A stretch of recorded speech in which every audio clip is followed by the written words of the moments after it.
And I'm hitting the Hello, record Sal. What's up, guys? and recording now. Let me check that we're live. We are live. And I'm hitting the record. Hello, Sal. What's up, guys? What I hear that echo. Mute that. All right. Good evening, everybody. Welcome to Unloose the Goose, episode 31, about NFTs and tokenization.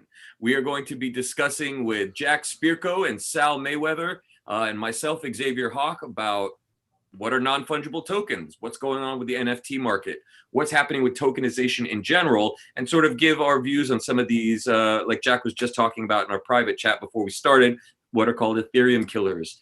There's a number of them on the market, and they all have like some really good aspects and some negative aspects to them. And we're going to kind of go through all of that tonight. Reminder, if you are going to give us questions in the YouTube live or in the YouTube live, put the questions in all caps so we can spot them easily. So welcome, guys. Good to see you guys again. Sal, how you been? How you like in Florida? Come on, man. It beats New Jersey and New York by a mile. Welcome to the Florida Free Zone, baby. Oh, man. So tonight's discussion is about NFTs, and I'd like to go through and let you guys speak about your understanding of NFTs and tokenization. Maybe we can start with Sal, and I'll go through and send the link out to everybody for the show. Yeah, so I've been on this for years now, and I've been I sort of feel vindicated by all of this hype surrounding NFTs, because for quite a while people were like, you've been talking about tokens and nothing's happened, and now you have I saw a pixel. They said the world's most expensive pixel, and it was literally just one pixel. It was selling for like $60,000. Really? Yeah, I saw that today. So I sort of feel vindicated. There's been like, I forget what band it was that just tokenized an entire album. So it's definitely like we see like this is just like, and I think this is only the beginning. This is only the beginning, right? That's the important part, is that there's a lot of room for growth, and I think that Sal, before you keep going on with this, do you want to tell people what the fucking NFT is? Because a lot of people out there right now are going, I don't know what he's talking about. So what do you explain? True. So a token in general is just a digital representation of ownership that exists on a blockchain ledger. But an NFT is different because it's non-fungible. So in other words, gold is fungible because 1 gram of gold is basically the same as any other gram of gold, right? So a non-fungible token, they're all unique. And that sort of presents a whole different use case in terms of counter economics. It allows us to do all sorts of things. So I think I'll stop the intro there and let Jack and X take it. Well, let me just get my screen back up so I can see what the hell's going on here. So tell everybody what fungible means, Sal. So it's like gold, right? So in other words, like going back to that example, like 1 gram of gold is the same as any other gram of gold. The dollar is the same as any other dollar. So they're fungible. Non-fungible means that they're unique, right? So each token is identifiable, and that lets us to do all sorts of things. Like now we can create, for example, like your football pool for Super Bowls, right? When I was back up north, there was this bar close by, and the guy used to have on the wall these big football pools, and some were $1, but some were like $1,000 a box, some were $10,000 a box, and a lot of these rich people, and like the pots would get to be like all crazy amounts of money.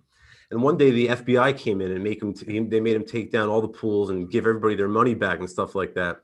But now we can do this with NFTs, and we don't have to worry about the FBI, because if you're holding the keys to those tokens, there's nothing they can do about that. And really, there's all sorts of use cases. We can, once you apply creative entrepreneurship to this, they're going to sort of the use cases are going to blossom into things that we never even expected or thought about.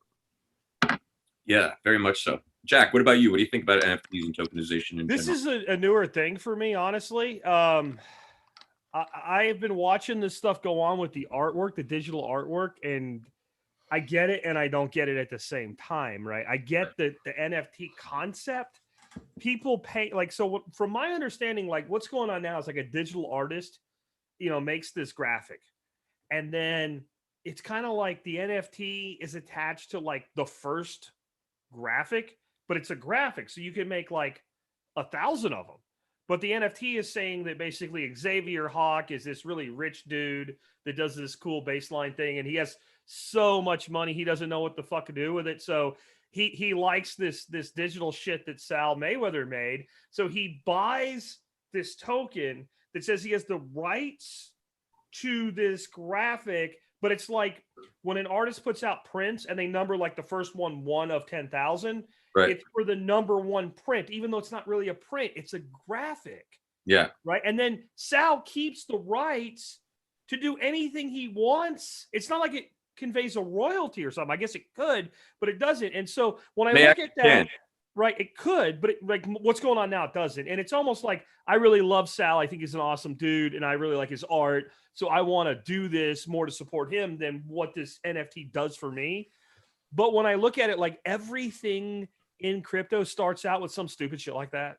Like one of the first things that made Ethereum take off was like the digital Pokemons or some shit like that. Like it's always like this thing that shows that it can work and it can do something. Yeah. Because we could attach an NFT to anything, including a physical product that basically that effectively acts like a title. It is. Yeah. So like exactly like so my house, there's a title of my house. And since I don't own my house, my bank owns my house right now. I have a mortgage. That they hold the title. And if I ever pay off my mortgage, then they'll give me the title. And if somebody comes and throws me out of my house, unless it's a proper eviction, like they don't own my house, and I can have the sheriff come throw them out because I have the title. Or like when I paid my car off, they sent me the title, and that title is attached to my car. And so that's how I see NFTs, and it's really exciting because what it opens up as Agorist is we want to get into a point where we can exist outside their system, so we can replace like the title office for anything. And so if we can start creating this mechanism, so and that's how an NFT works. So like a house and another house are not worth the same amount of money, right? My neighbor has a house that's worth like twice mine. My other neighbor has a house worth like half mine. The title goes to that house. So even though the token's non-fungible, the item the token gives you the control of, if I understand this right, is what has the value. Yeah. And it's my license or my title against it that says this is really mine. And I think we're in the infancy with it. I think Sal knows more about this than me, honestly. So I have about 100 NFTs. I have Pixels? no, that I've created, right? I have all the episodes of Baseline have their own NFT, right? Okay. So they will never be removed anywhere so long as that NFT exists. So it's it's a good use for permanency. You know, you could go put it up on a decentralized web or on Odyssey or whatever, but now it has its own token that it exists, and that so it's like a collector's item, right? Like if anybody like I become hugely famous in the next 2 years, you can go and get fucking episode 1, right? And it becomes yours essentially. It doesn't. But when the New World Order kills you, your wife can sell them all, and exactly. Consider it a life insurance policy. Okay. So then I've done that. I've gone on all of the different marketplaces, right? And I put a variety of different stuff on each marketplace. A, to test it out. B, to like stake claim to the space in a sense. Like I put music videos and music on OpenSea or no Mintbase, because it's the more expensive one. You have to pay like $1,000 to actually just open a store. And all of them have the similar functions insofar as you can do an auction, you can sell them at a set price, you can do a mix of the two where it's like you have a set price and then whatever auction on top of it, right? And so I did some like graphics that I did on a magnetic pad. You know, there's like kind of like squeegee erase board pads or whatever. Took pictures of that, digitized it, and put those up as like collector's items of like alien hieroglyphs. And set those at a really low price, and just to test the whole ecosystem. Does it work? Yes, exactly. And so then I have my big paintings. Like I do really large real world like paintings that I've sold for like $5,000 or whatever. I take those and I put them as a title essentially. You pay $10,000 for that NFT, and then you can collect the actual painting. Like I'll roll it up, deliver it. Okay. So now that's what I was talking about, where you have the physical item and basically the title against it. Correct. And what that does is it gives us a whole world of, like you were saying, titling or permits for fucking the bureaucratic organization. We're working with a big city, an international city somewhere, to be able to take they have a bunch of jurisdictions and they all operate on archaic different systems for titling and permits and all this stuff. And we can put them all into one spot and do it all with NFTs. Without any of the needing any, like Jack said, any land titling office or anything like that. Exactly. And this is a major problem in some parts of the world, like South America and Africa. Correct. And they just go in and they type the new information, or they issue a permit. Like, here's your permit. You can build at this spot for however long. And here's your you just show your wallet, the scan, the guy comes by and scans it and sees that it's in your wallet. I'm starting to see the Ron Swanson thing where he's like, I have a permit for this. And he just had a piece of paper that says I can do whatever I want. Yeah, exactly. It looks official. That's right. And then I did another one where it's my music. I have it as publishing rights. So once you buy the NFT, you actually get the WAV files and you own the publishing rights to the music. So you can go and post it anywhere or make your money off of it with streaming or whatever, because there's no money in that anyway, right? So you're saying as a podcaster, I could tokenize every episode of Survival Podcast. And you should. And sell, like the collector's edition, one person owns one episode? Exactly. Yeah. Yep. I feel like a bastard, but I want to do this. Right. So I put an NFT team together that are actually went through and made all the NFTs for me. I went and started on Rarible and then on the other ones, and I'm like, this is going to take me a lot of time. I'd rather just have somebody do it. And so like I gave them some money and they went and did it for me. It's a good group of people. I trust them very much. They're kids, right? They're like kids, literally, and like they're family friends, and they just happen to know how to do it. And so it's like, so I'm taking the real estate company that wants to NFT their shit, an art dealer, because this NFT process disintermediates art dealers in the same way Napster got rid of the record labels, right? Because now nobody has to sit there and be like hawking your shit at a gallery. It's like you can go online, find them, buy the NFT, and then somebody will ship the painting to you. Yeah.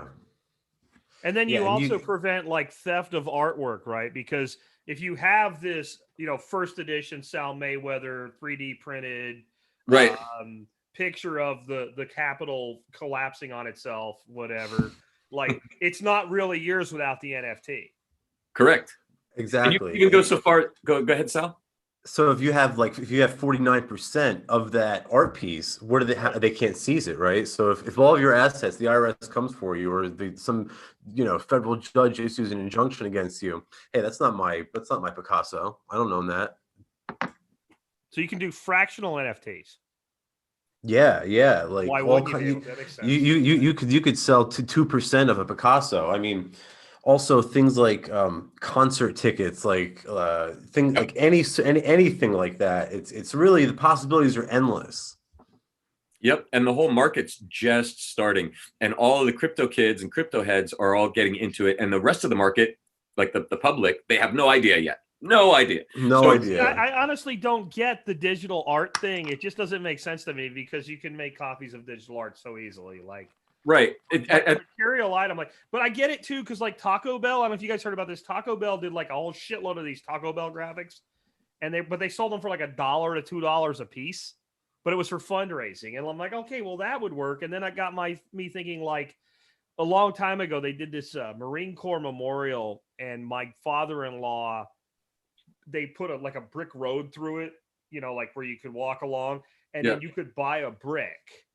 Right. And you put your name on it or whatever inscription you wanted, so that at that memorial, the people paid for it. Instead of paying for it with government money, you paid for it with private donors that cared. Like, you could have that. Well, you could actually tokenize that as well. And then you could hand it down to like your heirs. Totally. Right? And here's the cool thing about non-fungible assets like art. And I've got some shit to drop on you guys that you're going to really like. But the first thing is, art never depreciates. Art never depreciates. You get a piece of art, you pay $10,000 for it. 3 years later, it's going to appreciate. This is one of the reasons why the uber rich and uber wealthy like to invest in art, because it's an appreciating asset, which one of the few, right? But it's a finicky one, because you have to get it appraised, and that costs money, and But here's the fucking gold. So let's say I'm a uber wealthy person and I go and hire a friend of mine to do a painting for $1,000. And then I take it to my buddy, the art appraiser, give him a couple $1,000 and say, what's it worth? 50,000, right? And the guy's like, sure, it's 50,000. And then I take that art that I paid $1,000 for and I go donate it to a nonprofit at a $50,000 price tag. And I've just made a $49,000 tax deduction. Right? Yeah. Okay. So now give me ideas here. so then I say, oh, well, now I can do this with NFTs. And I go and I make an NFT, price it at 20 grand, get one of my crypto buddies to go buy it. And it's a 1 of 10, right? It's a 1 of 10. And so then he buys it for 20 grand. I give him back the 20 grand at some point, whatever. It's just the transaction's there. So now it's all of them are valued at 20 grand. And then I donate the other 9, to 9 different places, and boom, all of a sudden. And so that is why the NFT market is so fucking hot. And that's why you have big heads be like, NFTs are the biggest fucking thing. When really, like, somebody like Gary Vee's like, I've made NFTs that you can buy and it'll get you free passes to all my keynote speeches. Cool, okay. Good use case, right? But like what I just talked about, that's why like all the big guys are like, all of these paintings, all of these fucking digital tokens, boom. That's the 90% of the tax code that I focus on, how to not pay it. And there are MVPs in that realm. They know what they're doing. Well, at Agoristics, one project, and I think I mentioned this to you, Jack, when I was on your show. One thing that we're working on is we want to create like a political death pool. So that, let's say it's almost like, imagine like your typical Super Bowl pool, but rather than potential outcomes, potential scores, you have like the Queen of England or Joe Biden or the Ayatollah, and whichever one dies first, if you're holding that token, then you get a payout. And of course, we would keep like 3 to 5%, but we would have to use NFTs or something like that. And we would probably, I don't know what chain to do it on yet, but it's something that we've been kicking around. That's dope. I want in on that. Yeah. Oh, so that's the other thing. Die first. I'm not taking Joe because he's clearly got dementia. And sadly, when you get dementia, you seem like you live a really long time. Longer time. So on some of these exchanges like Wax or Atomic Hub, and some of the other ones, and in Rarible, you can actually program into the NFT through a smart contract how much % you get every time it gets resold. 5, 10, 15, 20, whatever it is. That's a valuable. So I can create a thing and essentially create a royalty against that thing that exists in perpetuity. Correct. Because every time the NFT, well, including when I'm dead, because it comes back to an address. Correct. Right? So like my kid gets it, my grandkid gets it, etc. Yes. So if I ever decide I want a better challenger and I decide to sell my challenger because it's Jack Spirko's freaking TSPC Val Challenger, boom, I could NFT that car, and then every time that car's transferred forward, the NFT would send more money back to my heirs. So long as the buyers pay crypto for it or Ethereum. Yeah, sure. Yeah. You can even take that a step further and almost think about almost like hyper Uber, right? You could take a car and tokenize the entire car, make 1 million tokens out of it. And now let's just say you have some sort of auto start system, and now the car just parks wherever it wants. And if somebody wants to rent it, you can make an app or something, and they can just pay with tokens, and everybody gets a payout, all kinds of stuff. So car shares, right? Because that's a huge thing. Yeah, with but anything, houses, right? cars. So let's boats. take that a step further. You could set up a DAO-run company all on Ethereum smart contracts where you buy 10 Teslas, auto-driving Teslas. I got burnt on the DAO. Do you remember that one? Dude. I didn't touch that thing with a 10-foot pole. I knew it was going to happen. But you could set up an autonomous corporation that runs a fleet of Tesla cars with auto-driving Uber, and they sign up for Uber or whatever, and then it would automatically generate revenue. And you could have a smart contract that whenever, and it would have to be all crypto, right? But that whenever it reached a certain threshold, it would automatically purchase another Tesla, put it into the fleet, and make it go. So that it would just be a self-growing Tesla fleet that ran itself, essentially. You can do that shit. We're 3 years away from that. And those would all be NFT vehicles, right? And that's only, these are only sort of non-fungible tokens, but now you can think about all the other possibilities too, like securities and stocks and bonds and content tokenization, like minds.com, tokenization of data, like your personal data, to keep it private, so that Mark Zuckerberg doesn't make money, so that you make money. Really, the possibilities of tokenization are, we've only like seen just the infantile stages. That's essentially what's going to happen in Firon. Is like you'll get a token that is like the Jack Spirko token, and you'll have your basic data on it, and that's your wallet. And when you and eventually when it gets to the stage where you're a member and it has a database in the wall of all the members, and when you walk up to a wall or to a door, it'll see that your phone's walking up. It's Jack Spirko. He's a member. The door opens automatically. Like that's going to happen, you know. So we're having a private club, and we'll NFT membership.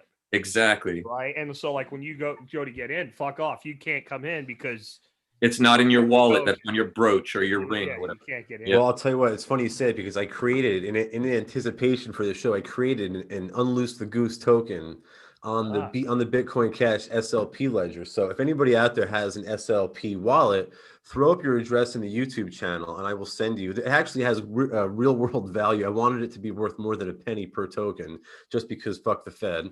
So it's worth like 3 pennies for each token. So throw your address in there, and I'll send you some Unloose the Goose tokens. So we have some questions if you guys want to take. Can anyone create an NFT? Yes. Period. End of sentence. This one's totally unrelated to NFTs. If I raise a bantam chickens, will I become a Democrat? No, but Jack's area will be Democrats. They will come out every morning and say, "Give me shit for free." They actually work harder than Democrats because they lay eggs, though.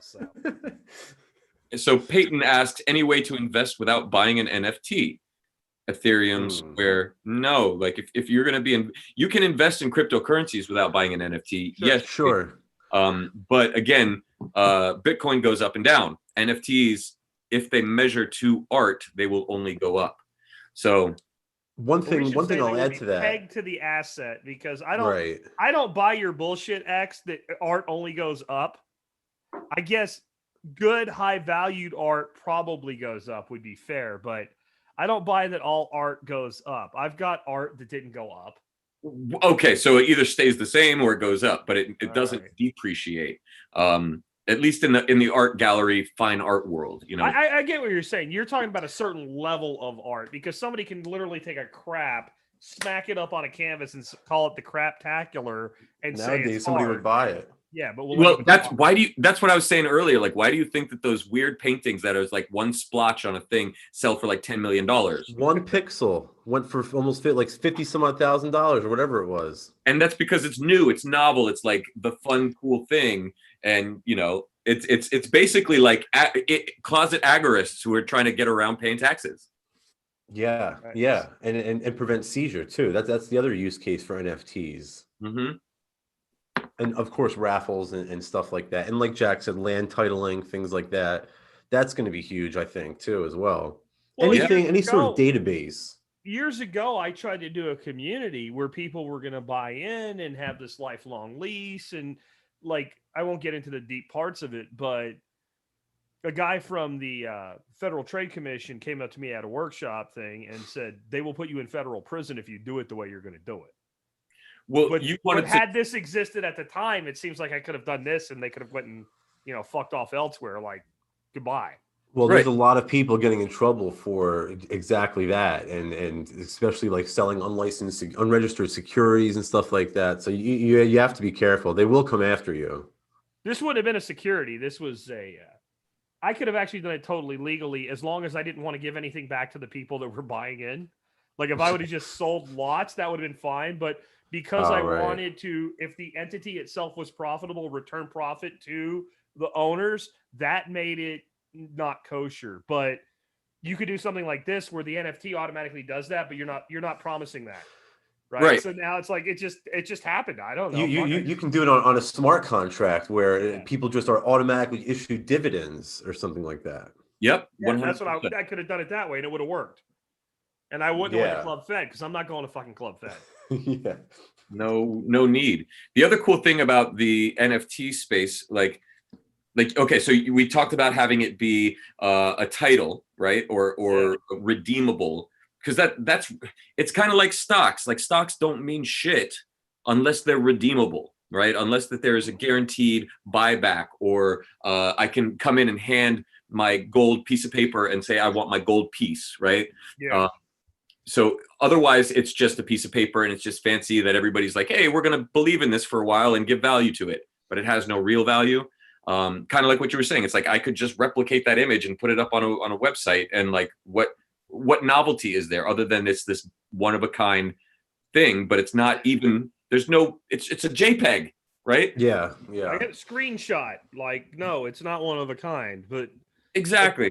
you're making me think about shit. Like, so we've talked about setting up like a tiny house community on my property, or maybe getting rid of the guy behind us and taking over his and doing it. So I could then conceivably tokenize the tiny houses. And if you buy a token in the tiny house, you have a 1% ownership in it. And then I can require payment in crypto.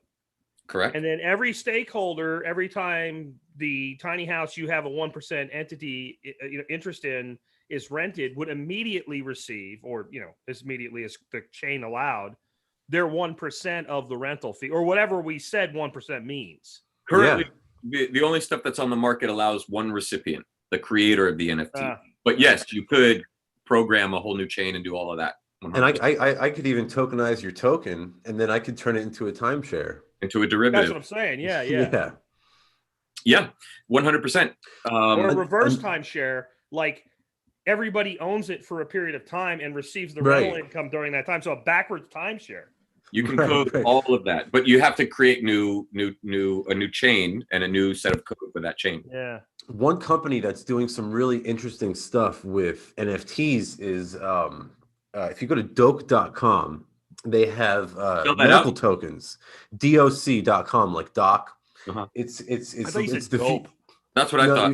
They pronounce it doc, like doc token. I think they might have changed it now.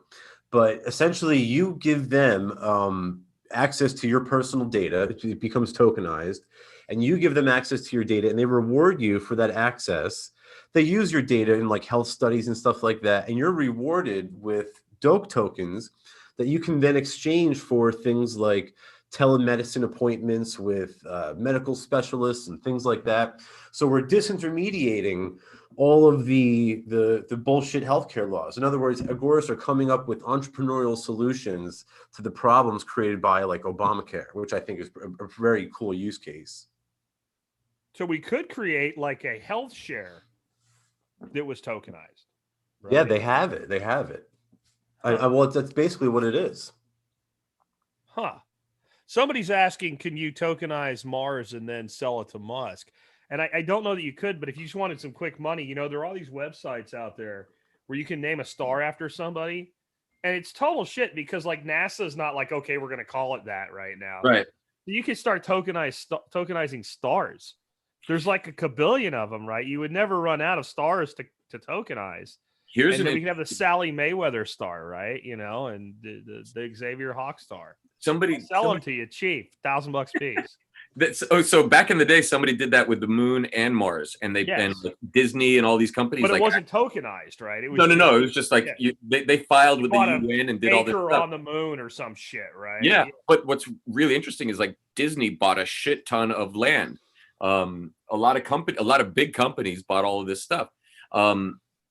What's interesting though, in Minecraft, they're selling lots in Minecraft as NFTs, and you can get a property. And what they're doing is they're making a huge QR code of their lot. So you can, like in Minecraft, you can look down on everything and you can see this big QR code. Go to your computer, scan it, and it'll take you to go get your NFT. Very cool. Very cool stuff. There's like all like in Minecraft, I can basically tell Sal, fuck off, you can't come on my property. Yeah. Okay. But again, God bless the people making money on this. I think that's stupid. But if you want to spend money and somebody wants to take it, God bless the guy taking your money. The market is just a mechanism for moving resources to the most productive people. And if you're dumb enough to spend your money on something like a pixel, then you deserve to be parted with 50 grand. By the way, if you're buying land on the moon, you want the fucking South Pole. That's what everybody's gonna fight over. And I'm not making that up. Like, I'm dead serious. That's like what is that? Because the way that the craters are on the South Pole, there is water on the moon. And so the way the craters are, you have light at all times on the rim of the crater, and you never have light in the bottom of the crater. and then you're protected in the bottom of the crater so you can mine water to make hydrogen and oxygen. Mm. The only thing the moon's good for is mining it for hydrogen and oxygen. And did you read Artemis? Helium-3 later. Because there's this little, it's weird. There's this little apex behind the moon that this fucker figured out like 250 years ago, this mathematician, where you can keep it in orbit with no energy. So if you have the South Pole, you can mine hydrogen and oxygen, which is rocket fuel, and just pop back and forth. And then you don't have the gravity well of the Earth to move spacecraft to Mars. That's the only reason we give a shit about the moon. That's not NFT. But if you NFT the fucking South Pole, then you got something, right? So what are some really interesting, we've talked about a couple like healthcare, a community, autonomous car fleet, like taxi fleet. What are some other interesting use cases that you can think of to NFT stuff besides titles? So I don't know how this exactly would work, but I've always thought there was an opportunity here if you can do it without going to Club Fed.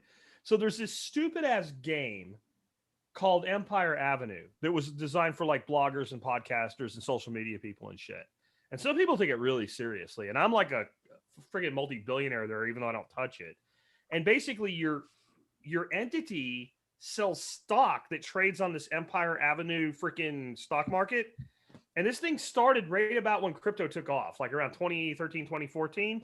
And I've always thought if you did this with crypto, like, because then I could literally say, like, you can become a stakeholder in TSPC, or we could say you can become a stakeholder in Unloose the Goose. And doing it without this seems like a really good chance of going to Club Fed, right? I was gonna say that sounds like something the SEC would be really interested in. But doing it with this, and don't call it a virtual stock market, which is what, and they get away because it's a game, and the credits, whatever the hell they call them, I can't remember now. You can't do anything with them except like buy the shit that they sell you, which is like a digital freaking yacht or something. To like World of Warcraft dollars. It does tell you exactly how it works, right? But if you did it with NFTs, I think you could attach that to actual crypto or in some way. I don't know how, but it would be cool if like all of us that have these large social media presences could leverage basically our social capital into financial capital. I don't know how, but that's where my brain is right now. Well, we're doing that with tokenization, but not with non-fungible tokens. It's more with fungible tokens. Like a good example is mines, right? So if something that gets posted on mines, you get paid for that, for the popularity of that content. Whereas on Facebook, Zuckerberg gets paid, or on Twitter, when I post something, it gets 1,000 likes. Jack is getting paid off of that advertising revenue. With mines, you get issued tokens, mines tokens on the native chain that they have. And it's in proportion to how many views that post got. So then you can use those tokens. You can either cash them out on an exchange for some BTC or Ethereum or BCH, or you could use them for like auxiliary purposes. And like mines, what they let you do is they let you boost your content. So when this episode of Unloose the Goose, I'll go on and I'll throw like I'll get like 5,000 views on it for like 5 tokens I'll purchase. So like that's a good example of how tokenization can help sort of fight back against big tech censorship and sort of protect free speech and stuff like that. How many agorists have been censored by some platform? I'm sure you guys have probably dealt with it over the last 6 months to a year. Tokenization stops that. Yeah, I can going on. It's not really an NFT thing. I haven't taken the time to do it. I keep being told I should. I don't even know what it's called, but there's a thing where when people are listening to your podcast, because we all podcast, they can stream Satoshis to you. And so, the longer your podcast and the longer they listen, the more Satoshis you get. And it uses a Lightning network. So you don't get because if you're send somebody else Satoshi, right, you get your ass hammered in fees. Like you can't do it. But if you're using Lightning, you can. And it's like a real time, like when a person, instead of using, iTunes, they use this thing and they listen to your podcast and they set up, whenever I'm listening to Sal, send him 1 Satoshi every minute or whatever it is. And the longer they listen to you, the more Satoshis you get. And it all happens. Once it's set up, it's all automatic. And like, I guess that could be done with video. That could be done with anything eventually. Well, that's what I see what's happening. Like you've got Steam and all of these other places, but you still have to have the action of the viewer sending it Yeah. In the future, it'll be like, it'll automatically read how many people are watching. It'll be a network built on a blockchain. It'll have its own native token, and it'll be able to read the viewers, read the content on how long they're watching, how many streams you get, and automatically pay you in the native token. And then it's a matter of making that worth something. The network doesn't, and Jack could probably know this, but doesn't library work similar to that, Jack? It does, but it doesn't. So the You way have to send library people coins. and Odyssey are the same thing for those the audience that maybe don't know. They're basically exactly the same thing. They run on the same blockchain. Library is the blockchain. Odyssey is the blockchain explorer or browser. Right. Well, I would say no. Library is the blockchain and a way to view the content, and Odyssey is a different GUI for that blockchain. It'd be the best. Yeah, there you go. Yeah, it's an optimized version of library. But like, so I watched Xavier's video yesterday. I thought it was really good, so I sent him an LBC token. But I manually sent him one token for that one video, and now it's attached to that video. And if he wants to use it, he needs to unlock it from that particular video. But what I can see, and I've talked to Jeremy Kaufman, and it is something they would like to do, is create basically a voluntary subscription where, like, I say I'm willing to spend 100 library tokens a month, which would be what, 14, 19 bucks, depending on where it is now, because that's the amount I want to spend. And then there would be a backend algorithm that would say, this is who you watched, and distribute it based on percentile. Yeah, would be one way that they've talked about doing it. Because like on YouTube, they have the whole membership thing. It's $5 a month. Well, how many people am I going to become members to on YouTube before I'm like, you know what? Netflix is only $10 a month. Like, come on. Like, you know, I really like Corey's fish shit, but like not that much. But if I can say like, just take $10 a month and split it up against everybody I watch, then that would be cool. I don't know how that fits in with NFTs, but I can see like eventually NFTing the individual videos, right? Like, you know, I have the rights to this video because people do shit for bragging rights all the time, man. It's you know, it's very common. Yep. I could even like, I do membership sales to my members brigade, and occasionally I do lifetime sales. Yep. I could tokenize the lifetime membership, which would make it far more valuable in a way because it would be transferable. Because right now, I guess it's transferable. You could always give somebody your login shit, but logistically, it's a pain in the ass. It's a pain in the ass, and it's also like it's not really yours because I have a list of all my lifetime members. Right. You're not really a lifetime member unless you're a lifetime member. But then the market's not there yet. You would have to have a way of verifying the coin, which is not there yet. You'd have to have your website and your membership be totally crypto friendly to the point where like they would have like MetaMask, where you attach your wallet to the browser. If you can sell a fucking pixel, I can sell my membership. That's exactly. Yep. Once you had the token, yeah, it would be manual, but it'd be like, okay, you have the token. Okay, fine. I'll just change the name on the account. Yep. The amount of entrepreneurial opportunities in the crypto space is just absurd right now. This is absolutely absurd. This is, you know what I feel like? I feel like it's 1994. Yeah. I'm looking at the fucking internet. That's what I feel like. Like I did back That's then. right. That's right. Like, when I was like in 94 and like, I was like just beginning to figure this out. The first directories were coming online, but it was like by like 96, 97 when search engines were starting. And I'm like, so I can learn this fucking algorithm and make these things my bitch. That's how I feel about NFTs listening to you two guys. That's like, why I put all my works up. It's like I've got something in every bracket, every sector, every kind of art. And now like I'm taking on clients, people who want to NFT their entire real estate portfolio, or they want to NFT all of their artworks. Like I've got the team, we can make it happen, you know? You know, another use case and, you know, is you know, we talked briefly about securities and stuff like that, but Bob Greifeld, who was the former head of NASDAQ, who's got a great book, by the way, called, I think it's like Market Movers, which I really recommend. But one of the things he says is that he goes, right now today, every stock and bond trading on Wall Street can be tokenized. But in 5 to 10 years, every stock and bond trading on Wall Street will be tokenized. Yeah. And for Bob Greifeld, the head of NASDAQ, to say that carries a lot of weight, in my opinion. And if you think about the effect, how this will disintermediate FINRA and the SEC, because right now FINRA is essentially just a cartel of brokers. And when people start to tokenize their business and trade those tokens on decentralized exchanges, all of a sudden, FINRA becomes a thing of the past. It's almost like what Bitcoin does to the Fed, right? It disintermediates entirely. And that is going to allow entrepreneurs to access capital like we've never seen before. And that is going to unleash a wave of innovation unlike anything that the world has ever experienced before. And no matter what these politicians do, they can't stop this. Except it will last for a period of time like the Wild West, where that will be the reality. However, I don't think FINRA or the SEC will actually turn that system on until they can track every motherfucking token and every person who's touching every token. They can already do that with Bitcoin, by the way. They can watch where every Bitcoin has ever been. Well, right?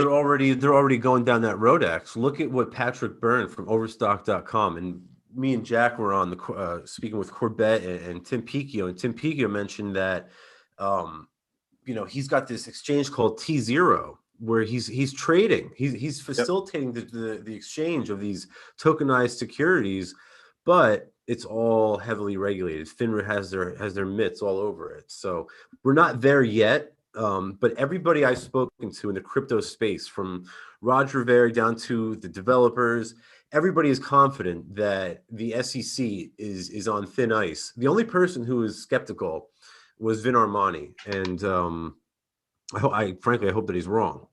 Yeah, no, I do as well. But Jack and I were talking about some of these Ethereum killers before you got on and before we started recording. So it might be a good segue into that because Jack, what did you find in the Cardano white paper? Yeah, so I was digging into that one because I've recently got really interested in Algorand, and as soon as you go into Cardano, you find Algo, and as soon as you go into Algo, you find Cardano because they have a lot of similarities. Yeah, they're both proof of stake. They're both similar to Ethereum in that they enable smart contracts that are designed to be built on, etc. They're much faster, much more scalable, much more scalable. But in the Cardano white paper, it was this thing like, if you don't know what you're looking for, you would have breezed past it. It's not there yet, but the blockchain was designed so that not only would the token tell you how much it was worth and when it was sent and where it went from and where it went to, but the why and the who. So that you could literally attach an identity to the token at the time of transfer. Not so that you would know that it was Sal Mayweather's transfer in of itself, but Sal's sending it to X. And if we don't know who's sending it and we don't know who's getting it, it doesn't happen. You could actually kill the transaction to make the transaction impossible so that it can't pass on the chain. And this is the exact way that the Fed would exert control over the crypto space. Exactly. Charles is a very smart cookie. Just to deny the transaction. Now, you still have DEX exchange, you still have privacy coins, you still have a million ways around this, but sooner or later, what makes a crypto have value for now is fungibility into a stable coin or directly into a fiat, euros, dollars, yen, rubles, whatever, right? So if you can close down the fungibility, right? Now, I still say there's still like a place for like privacy coins to fit in here, because once I transfer it to Xavier, if Xavier wants fiat, then okay, so what becomes the gateway is into fiat or into the mainstream, into their world. You have to say, I have this, and if there's tax consequences, you have to pay them. Right. And everybody seems to think this concept that if they can tax crypto, at least where it interfaces with the regular world, that it kills it. Well, that's fucking stupid. General Electric stock is taxed if you sell it at a gain. I don't see everybody like going, oh fuck, they can tax my GE stock now. I'm gonna dump this shit, right? Yes, many of us were attracted to crypto early on because it was one way out of their tax system.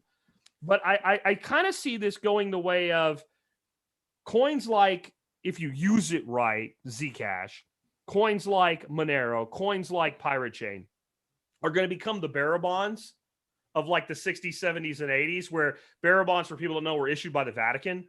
And like they were immediately convertible into cash anywhere in the world with you had it, you could turn it into cash. Anybody, and they were almost never converted into cash.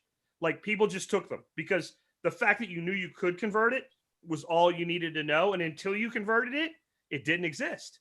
Right. And I think that's where your privacy coins are going to exist. They're going to exist on DeFi and DEX, and they're going to be the bearer bonds. So that the only thing that will ever happen is eventually Sal will be like, yeah, somebody paid me this shit. Yeah, and here it is. And yeah, I made money. And now that I need to buy a car, and the only people I can buy a car from want Tether or the Goldman Sachs dollar coin or whatever, yeah, I'll pay the tax on the income for this one thing. Yeah. And until you have to go out, and that's how silver works today, right? Like I bartered with a guy recently, did some work for me, and I gave him some silver. He didn't pay fucking tax on that. Now, if he ever goes and sells it, he's going to pay tax on it, right? And I think that's kind of this world we're going to exist in. I also think that what's going to happen is the government is going to come out with like this grand clemency offer and basically say, declare all your fucking crypto. Right. Right. And we're not going to do shit. They might even do it where they like whatever happened in the past doesn't fucking matter. Right. Like going forward, if you want to use your crypto above the water line, Right. you need to declare it in this window. And if you look at it, it's exactly what they did with offshore accounts a few years ago. And the reason I think they'll do it again, it worked. I hate it because I don't like anything working out for the state. Worked out great for the state. Tons of fucking billionaires with offshore money were like, oh, really? And they're like, okay, Bill's a dumb guy, right? Bill, you go first, Bill. So Bill does it, and they're like, they didn't rate his no, they like, oh, really? Okay, Tony, you go. And then like once a few people went, like and like nothing happened, they're like, oh fuck it. And it all showed up. And billions of dollars surfaced and came back into, the mainstream world, because there is a point like if people that had a certain amount of money didn't want to do this, there wouldn't be a thing called money laundering, right? Like there is a point where like I need my money above the water line so that I can do certain things with it. If I want to buy a 3D printer from Sal for Bitcoin, no fucking problem. When I wanted to buy my Challenger and I went to Chrysler and I said, will you guys take Bitcoin? And they're like, no. I didn't even ask if they would take anything else, right? It was like I got no to Bitcoin. I knew if I said Bitcoin Cash, it would have all been no. So I'm like, okay, well, fuck it. Then I have to sell it. And so I will pay tax on those transactions. I'll declare a basis, etc. Because I would be fucking stupid not to. I don't want to, but since I had to actually funge that into cash, that is too like wah. So I think we're gonna have to exist in this kind of bifurcated world. I don't know too much about Algorand, but I did hear you mention on Miyagi Mornings briefly, Jack. But I think the real we're talking about ETH killers. The real ETH killer is Vitalik Buterin, right? He rolled the chain back in 2016 when the DAO got hacked and we all lost a shit ton of money. But he still shouldn't have rolled the chain back, because that's really what killed Ethereum. As far as I'm concerned, as soon as he did that, it lost all of its utility. That's why I get in trouble, because I tell people that Ethereum Classic is the real Ether. But now going back to like Cardano and some of these third generation blockchains. Don't know. I just want to back up there. He rolled back the chain to prior to when the DAO happened, so that Ethereum Classic could no longer be considered the actual Ethereum, and everybody who had it and got affected by the DAO or didn't get affected by the DAO were fucked, right? And it was the decision of one person. Yeah. Right. Which is the opposite. Decentralization, right? Right, exactly. Like that's why I wanted to roll back this conversation to that, so that people who are new to crypto understood just how dangerous crypto is, and how when everybody says decentralized, it's the same thing with fucking Bitcoin too. You have 65% of the market of miners owned by the Chinese. They're all Chinese mining companies. If they decided they wanted to fuck Bitcoin together collectively, boom, like that, done. Well, that was really the concern with Ethereum from the beginning, is that it was so centralized around this sort of cult of personality with Vitalik and stuff like that. And it just, I mean, look, I lost a lot of money in that one. I sort of had all my chips in one basket on the DAO. I was really bullish, and I just got hammered. I learned my lesson. It was a costly lesson, but I learned it. Yep. And I still wasn't in favor. I didn't want my money back. I'd rather take the loss and help prevent the disintermediation of the court system by enabling this Ethereum smart contract ecosystem. But regardless, going back to Cardano, I really encourage everyone to watch Charles Hoskinson's whiteboard video for Cardano. It's really impressive stuff.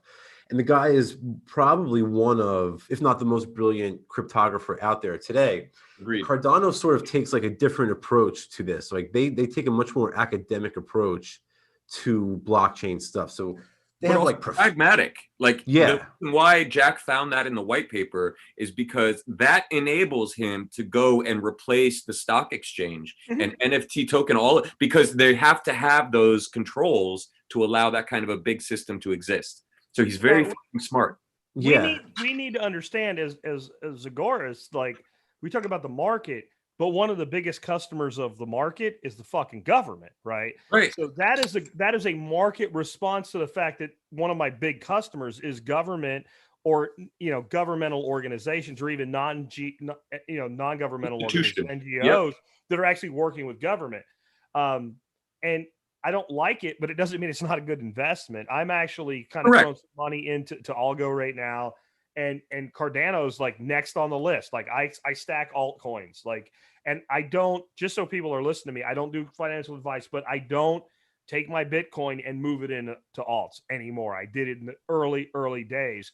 I hold my Bitcoin.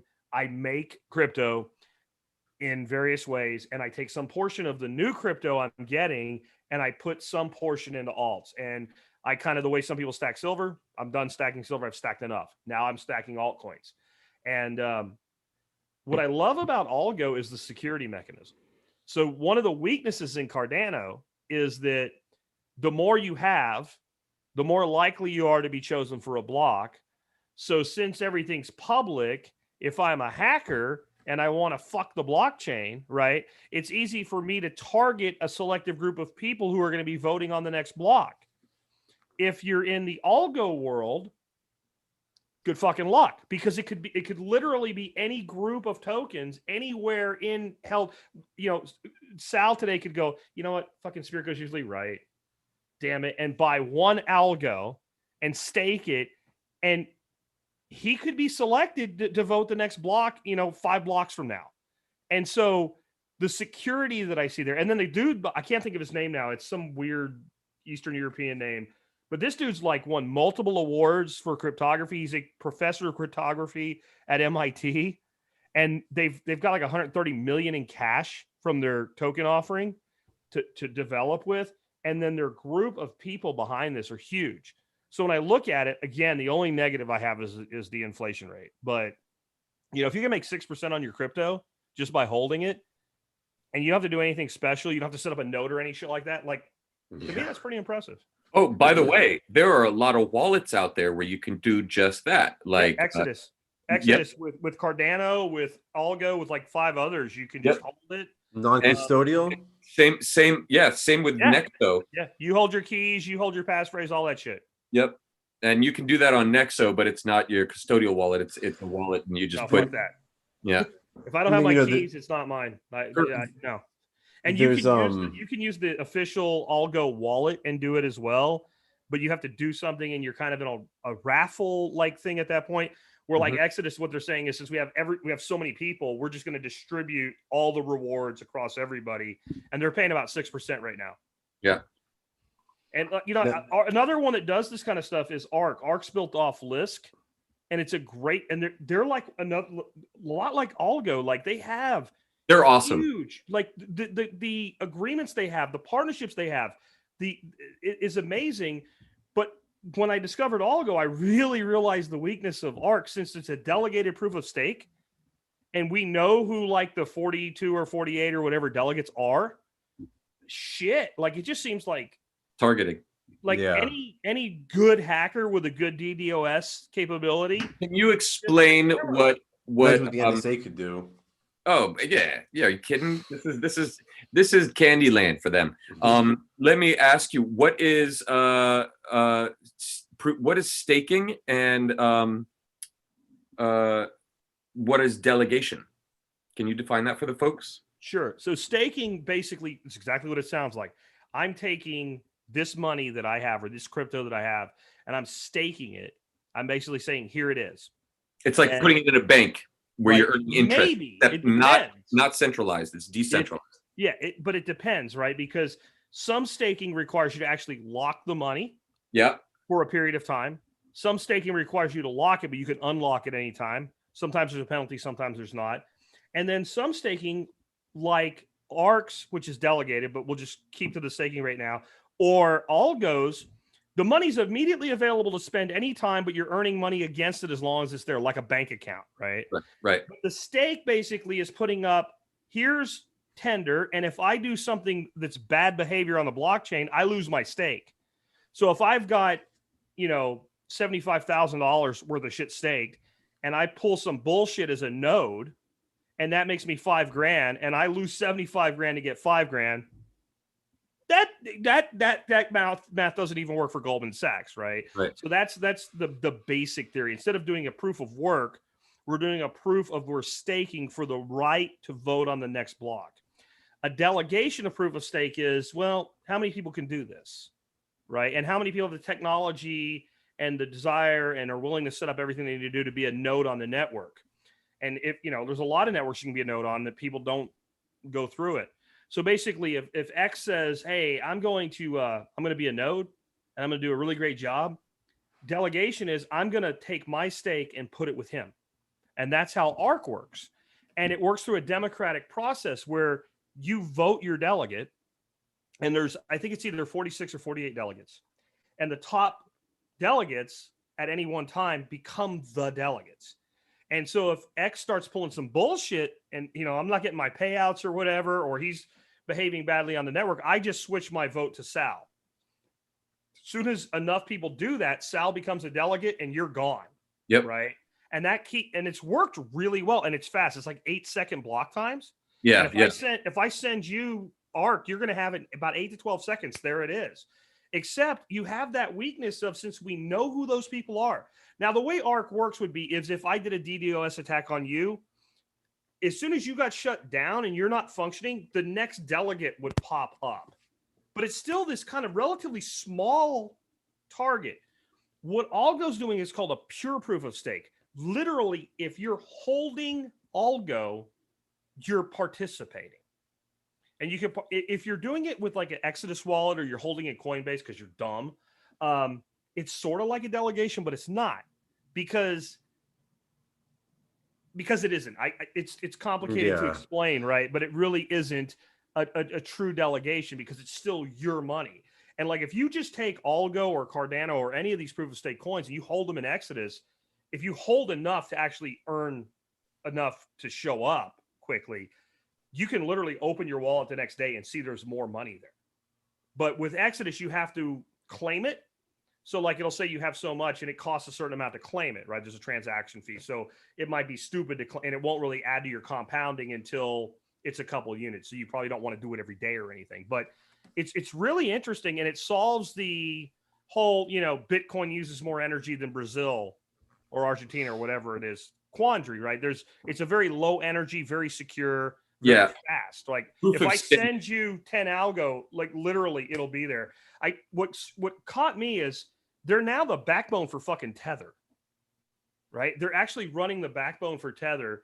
And there was a video where these guys were on 4 continents and they started out in one continent and the one guy sent money to another guy and back around till it went back to the first guy. So they made 5 transactions in 1 minute and 50 seconds and it cost them 5 cents across 4 continents. And to me, that's better than the Swiss bank account of the 1970s that you can't get anymore. Yeah. So the proof of stake model, for those who don't know, is basically you own it and you can prove that you have it, and therefore you get to participate on the network or take part in the blocks. Sort of like a contrast to proof of work for anybody out there.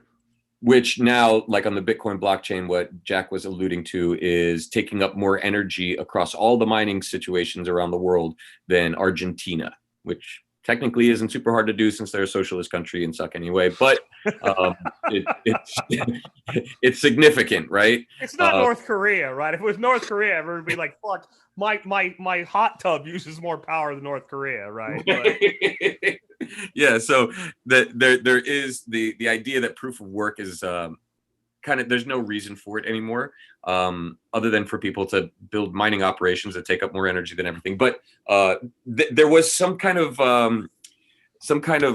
promulgation that was done looking at what it's going to take to mine the last Bitcoin, and it's going to mine the last Bitcoin. It would take some ridiculous amount of energy, like more energy than the world civilization has ever produced, to actually mine the last Bitcoin. So there's like the deflationary aspect of Bitcoin in that regard, but there's only ever so much. And literally everything in the world, the price of everything in the world is going down relative to the price of Bitcoin. If you think in Bitcoin at this point, property values are going down, the dollar's going down, oil, like everything, the value of everything is going down relative to the price of Bitcoin. Not necessarily that the price of Bitcoin is going up, is that the price of fiat is going down, right? As the bank continues to inflate and devalue the currency, everybody holding non-inflationary assets is gaining wealth, just as, the Agoras have been saying for the last, however long, 10, 20 years now. So here's an interesting question then. If I was going to come out with my own token or do anything with a blockchain going forward from this point forward, I would look to building on something like Lisk or Algo or Cardano or something like that. It's faster, it's cheaper, it's easier, it's incredibly secure if you do it right. I would never come out with a new coin based on like a fork off of Bitcoin. No way. However, I still see Bitcoin for another decade and more is the 10,000 pound gorilla. I don't think it can be pushed off the cliff. I think it has too much first mover advantage, too much proof. But does this spell doom, not for Bitcoin, but for other proof of work? Let me ask you a question, though. Right? Let me ask you a question. There's two questions that actually you just brought up for me. Number one, what if it was determined that the CCP created Bitcoin?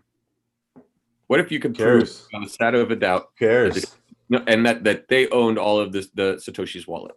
Who cares? As long as we can still use it, what are they going to do? I don't care. Actually, Jack just had the government made the internet, and I don't give a fuck because look what we can do with it, right? Okay. It's just because I saw this dipshit billionaire guy who's like a real jerk. I can't remember his name. He's like, I know who made Bitcoin, and if you knew who was, you'd get rid of every single one of them. And I'm like, come on. He's fucking pissed because he didn't buy any. Yeah, that's exactly what I thought too. But he's like a jerk about it. He could have bought all the fucking Bitcoin there was in 2012, and he didn't. That fuck him. So I think anybody who thinks that way actually, again, Jack has a great video he just put out, like about crypto objections. Check it out because he goes over all that. Yeah. But I'm gonna push back a little bit on one thing he said. I don't think BTC is. Because of this coming Tocambrian explosion, I think the chains. Tocambrian explosion. I love that. That's fucking awesome, Sal. But the chains that like are positioning themselves to take advantage of this, they're going to be the chains that, because all of this increased transaction volume vis-a-vis tokenization is going to increase the value of the chain, right? It's going to take up mining space. So the chains that take advantage of this are going to be worth more. Now BTC doesn't do that. Right, you can't tokenize. If you wanted to tokenize on BTC, you have to pay Samson Mao to do it. Right, I think it's like, what do you call it, like Liquid or something like that. You have to pay, or like I forget what it's called. Now BCH, you can do that on though. On Bitcoin Cash, we have the simple ledger protocol where anybody can make a token 1, 2, 3, no problem. And I'm convinced that vis-a-vis the demand from the transaction, the exchange demand, coupled with the demand coming from tokenization, all that's going to, I think, in the end, push BCH over the edge, where we already see there's more transactions in Bitcoin Cash now than BTC. Wait until tokenization and some of the stuff that we're talking about hits. That's really going to drive up the value of the chain, I think. Yes. See, you're back to this argument that, well, BCH is better for money, right? And I agree. And so is every fucking cryptocurrency ever made. Bitcoin sucks as money. Right? Yeah. Litecoin is better money. Like Yep. Dogecoin is better money, right? But then, like, of those coins, which ones have the best tokenization ecosystem? Hold on, because let me finish where I was going with that. So name a metal that's more fucking useful than gold, and I'll give you an answer. Fucking all of them. Yeah. Right? Fucking gold is fucking worthless in reality. It's fucking useless. Silver is 1,000 times more useful to humanity than gold, and fucking lead is more useful than silver. Right. There is a mental attachment to gold. Yep. Right? And it won't go away. Like gold is going to be worth money when all of us are dead. Gold is still going to be worth money. And I think that when people say Bitcoin is digital gold and people think it's a literal comparison, I think they're missing it. Like, and there are maximalists, right? They literally mean it that way. I think most of us that are more informed, what we're saying is it's got first mover advantage. It's proven. Nobody gives a fuck about the fees because nobody's buying a scone and a coffee with it. Nobody ever will. Right. Right. Nobody ever buys a scone and a coffee with gold. And I think from a standpoint of digital scarcity, like I don't see a day in the next 5 years where when you log into your brokerage account, there's a board for BCH to buy other fucking coins. Like it's going to be freaking Ether and fucking Bitcoin and Tether. That's what it's going to be. But when they buy that BTC and they buy that Ethereum and then they have to move it off the exchange, they're going to do it in Bitcoin Cash, right? That's what everyone's doing now. Maybe. That's why there's more transactions occurring today in Bitcoin Cash than there is on Bitcoin BTC. And we see look at the gas fees on Ethereum are through the roof. Oh, gas fees are stupid. It's not to mention that they pissed off CZ, so now Binance is charging you like an arm and a leg to move like one Ether. Yeah. And that's exactly why Ether is going the way of Bitcoin in the same, like there are so many new ecosystems that are moving so much faster, more efficiently with more better data, all of that. And Vitalik. I just spent $40 in fees to dump some basic attention tokens because they have to pay Ether fees on the back end of it. Like it sucks. I still think Ether is going to be worth 10 grand someday. Yeah, which is also brings up a good point on the NFT thing. Most of the NFTs are made on the Ethereum or Wax chains, right? So you're paying EOS or Ether. Some are on EOS too, which is actually a much better operational right there. But you bring up a really good point with the Ether. It's like it's slow, it's expensive. Everybody's complaining about it, but and minting NFTs right now is super expensive because of that. So it's like all of these new coins are going to outperform, just like Jack's Charger outperforms the Model fucking T, you know, like, but there are people who are going to use the Model T as Model T still worth more fucking money than my Challenger, right? Like exactly that's it. And like, but if you look at the gold and silver markets, like, what is it? Rhodium. It's like $23,000 an ounce. It's like way outperforms gold, but like nobody, you know, so what is going to happen though? When Ether 2.0 is successful, if it is, what does that do? Like, because I've got plenty of Ether and I haven't staked it because it locks it, and I don't like because I'm going to be honest. Like, if Ether's 10 grand tomorrow morning, you're out. I'm dumping a significant amount of my ETH, right? Yeah. Like, I'm going to cash that in, and I don't want to not be able to do that. The other side of it, though, is I look at it like. And it's also like it's an unknown, right? So for people that don't know listening, Ether right now is going through this transformation, and it's supposed to turn into a proof of stake coin, which I find it is fucking retarded that it takes 2 years to do this, as I do how long it takes the United States to go back to the fucking moon, right? Like we went to the moon in 1969. We need like 20 fucking years to get back there in 2020. This is bullshit. Like, just get it done. But that's what Ether's doing. And they're asking people to stake their Ether before it is proof of stake for returns that continue to dwindle, right? Like originally it was going to be like 8% and it was like 6%, and it's like a race to the bottom. And people are doing, I think you need 32 ETH to do this. But when it's done, there's supposed to be this brand new Ether. Let's just ignore all the stupidity and say, well, if they do it, and at the end of this, if it's cheap and fast to send Ether, then what? And I don't pretend to have an answer to that, but I kind of feel like it means this.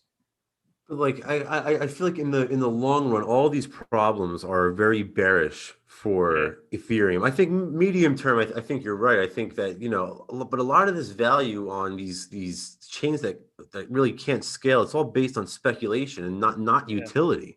Like originally the value of gold and silver was based on utility. Sure, it was always wanted for decorative or ornamental purposes, but it yeah. has some utility. There really isn't any utility anymore.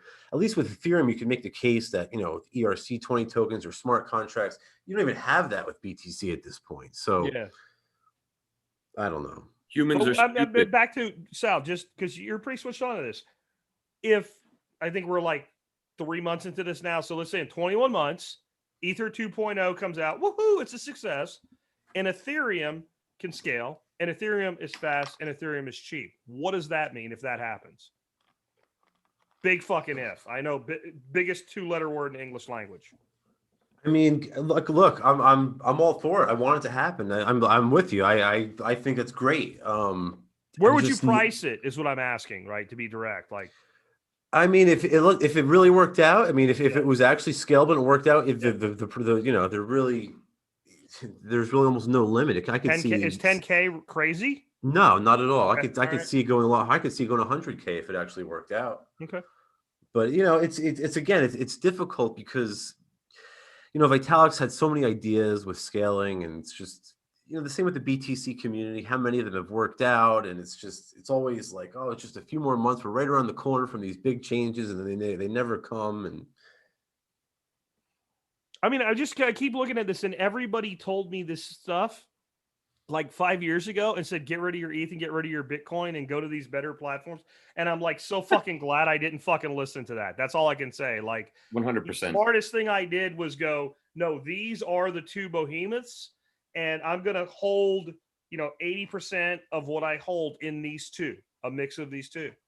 And I don't see a reason to change it. If you want to make the argument that there's better and faster, more secure, more utility, I completely agree. But I want money. Well, Like, here's what just to be happens. blunt, right? I want money and I like So money. if I you're don't hate trading money. on a regular see, basis and Bitcoin goes sideways, Yeah, all of the other alts pump that's because true. everybody wants to get out That's why I have 20% alts, right? Like, yeah, they want to make money. But then when Bitcoin goes down, alts pump a little bit and then go down. they fucking die. Right. Die. Yeah, because everybody's going to Tether or USDT, Yeah. USDC. And then when Bitcoin's not moving, that's when the alts really start pumping. If Bitcoin goes up, it brings the rest of the alts up. Well, what happens is, like, so the institutional money's going in mostly to Bitcoin right now. Yep. It's starting to go into Ether. There are some institutional investors starting to go into Ether. But what happens is eventually it used to be the whales, and now it's the institutional money because they have it. And then the retail investors come in. And the retail investor looks at it in a totally fucked up way. Well, it's $1. How much lower it can go? Well, all the way to fucking zero, just so you know, right? Yeah. Like, that's how they look at it. And they start looking for, like everybody says it, the next Bitcoin. And they start pumping money. Like, ignorant money starts getting pumped into these 20-cent, 5-cent, right? And they're not necessarily pumping dumps, but they become it de facto, right? Like, so people start looking to these alts. Well, then there's also like the educated ignorant, like, that actually say, well, okay, I do want something I can buy 1,000 of instead of one, right? And they start actually researching, and the good projects, then they start to attract money, and they really go. We've seen it in 2017. Everybody did this, but then the good projects were like up here. Yeah. The problem was you had to know when to go. Yeah. And I came out with a video. If you look it up, it was right at the end of 2017. I'm like, get the fuck out, man. It's going to be a fucking bloodbath. It's coming. And I got the monkeys showed up, and they hurled shit at me, man. I could feel it hitting the backside of the screen. Like, it's going to moon. You're stupid. And I'm like, when everything's up the same from shit to good, this is bad. And I don't know if we're there. Like, the only thing holding me in 100% right now is the institutional money. Like, this has never happened before. This really has, like, we have not in the crypto space experienced people coming in that were never in crypto buying $500 million or $1 billion or $1.5 billion worth of crypto in one shot. That's never been in this space before. I think I think we have to sort of take a step back and we have to ask ourselves, why are we here? Like, what is the point of being involved in the crypto space? And to me, it's the only reason I'm interested in cryptocurrency is because I despise the government and I want to sort of limit them to the best of my ability. And I think that cryptocurrency is probably the best tool we have to do that. So to me, the value doesn't really come from, like, I don't care if the price of, Bitcoin or Bitcoin Cash or Ethereum is $1 or if it's $1 million. My utility is that I'll never use fiat slave currency again. I'm not paying for Nancy Pelosi's yacht. I'm not paying for Joe Biden's bombs to murder children in Yemen. So that's the utility for me.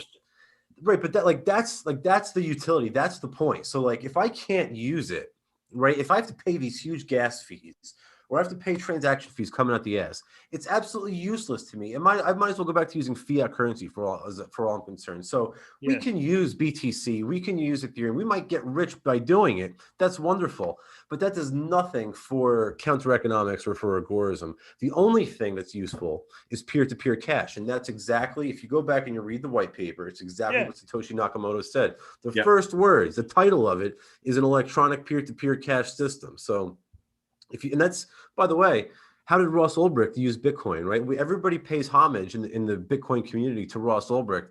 He used it not as like a store of value or a speculative asset or something like that. He used it to facilitate commerce, right? And nowadays, that's not really possible with a lot of the chains that were. Really? Or did he enable other people to do that?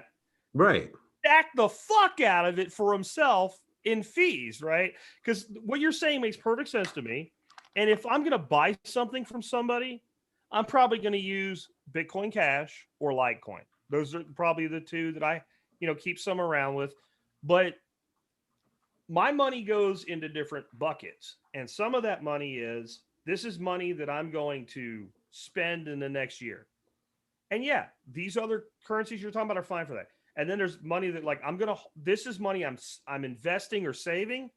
And in my crypto space, I absolutely care 100% about how much that's going to be worth in 2 years, 3 years, 5 years. I really do. And I won't make an ideological decision that's going to cost me 200, 300 grand. I'm not going to do that. I'm going to make my fucking money. And if I have to pay a huge fee at the end of it, either to the government or in a gas fee, or I don't give a shit what it is.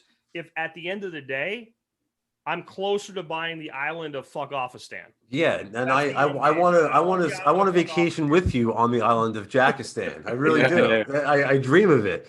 But like, I guess part of my argument here is that the chain that's used as a medium of exchange will necessarily become the chain that functions as a store of value, a unit of account, a payment medium, a facilitator of credit.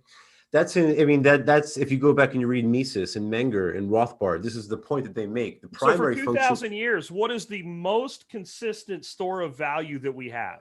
Gold. Okay, and it is fucking useless as fucking currency. Not true. It's fucking useless. It's only not accepted in exchange today because the state prohibits it. But if the state doesn't prohibit it, I can buy shit from you with gold, but I won't do it.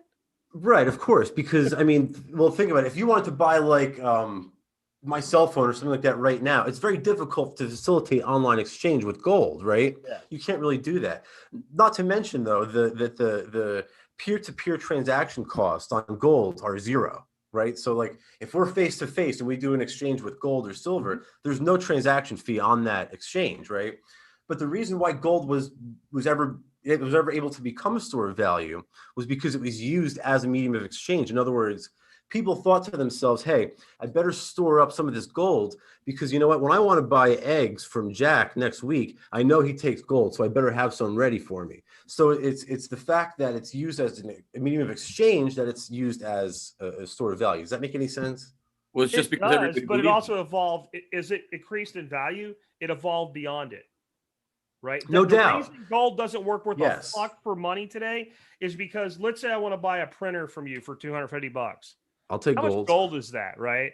And how do I break off like that much gold? Like it's too expensive. It's not that it can't be done. It's too expensive to do.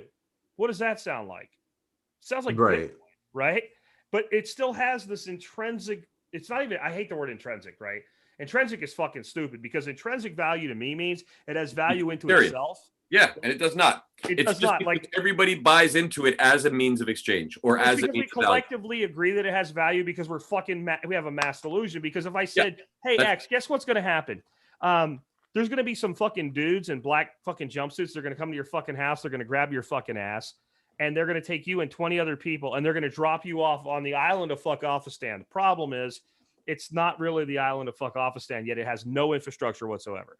You can either have 10 pounds of fucking gold, or you can have a shipping container full of long-term storable food, fire-making, construction equipment, all that shit. Now, the stuff in the shipping container is worth 10% the value of the gold. Which one are you going to take? You're going to take the shipping container because it has intrinsic value. It actually has intrinsic value. The gold is fucking worthless on that island, right? That's right. Until you Because there's no develop- one there. But but if there was people there and you could use it as a medium of exchange, then all of a sudden you would rather the gold because it's a much more saleable or marketable commodity. So where does the real value come from? It doesn't come from the Exchange. gold. The gold It comes becomes from the a community. ledger. The gold becomes a ledger of accounting in the medium of exchange, right? It's wanted for the utility. It's like the Correct. same thing as stocks. They have no actual value other than what people are willing to pay for. It's like baseball cards or fucking garbage pail kids. Whatever somebody's willing to pay for it, it's literally that. People like to say, oh, the KPIs of the organization, the companies, give you an idea of what the stock is worth. It's like, no, it's what everybody's willing to pay for it. And that's all that it ever has been. And so with that, this has been a discussion on NFTs and fucking tokenization, the Tocambrian evolution, the Tocambrian, what was it? Tocambrian explosion. The Tocambrian explosion. Tocambrian explosion. Yeah. Fucking, that is the freaking, like, that is the gold of this episode. That is it. You should name your next podcast, both of you guys, that. We'll have to title this one. I know you sell explosion. shirts. Yeah. Dude, you need a fucking shirt, right? That is the Tocambrian explosion. Coming in with like a beat. You need like the Bitcoin Cash thing, right? And the meteor coming in, it's just the Tocambrian explosion. I would buy that, and I would buy it with Bitcoin Cash just to make you happy, Sal. And just to I know you guys want to wrap up, but like just to go to that analogy real quick, the Cambrian explosion was when you had this sort of explosion of life into like a million like different life forms, and it really just blossomed into like all these different organisms. That's what's coming with tokenization. That's right. And we three were there for the birth of the Tocambrian explosion. That's got to be a shirt, dude. That has to be a shirt. Okay. So this has been it's coming up. an episode of Unloose the Goose with your wildly charming host, Xavier Hawk. And you can find me at Xavier Hawk online or Phiron.com, PHIREON. We've got Jack Spirko with thesurvivalpodcast.com. And you can find him on all the different social media sites with that, and at his website, obviously at the survivalpodcast.com. And we have Sal Mayweather, Sal the Agorist on all the various platforms, and 3D Printer Go Burr with 3Rs.com. Yes. And also agorathreads.com. Check that one out. We just opened yesterday. We're selling t-shirts and hoodies and all sorts of stuff for crypto. Let's do the Tocambrian. Yes. Exactly. Yes. Badass. So thanks for all of the great questions for all of the 40-some people who were in the live chat with us on YouTube. There was some really cool discussion there. I didn't see very many more all caps questions, but thanks again. And anything you guys want to say at the last very statement? Like and subscribe. Make sure you hit that notifications button so that next time we go live, you get notified. There you go. That's a good one. And give us a review on iTunes. It really helps the show. And I think what we're going to do is going henceforth, it'll be always at 4:30 Central Time, 5:30 Eastern Standard every Wednesday. We're not going to do the back and forth between the two hours. Yeah, apparently most of the geese are on the roost by 7:30. That's it. James Corbett won't be happy. Sorry, James. All right, thanks everybody. This has been episode 31 of Unloose the Goose, the Tocambrian Explosion.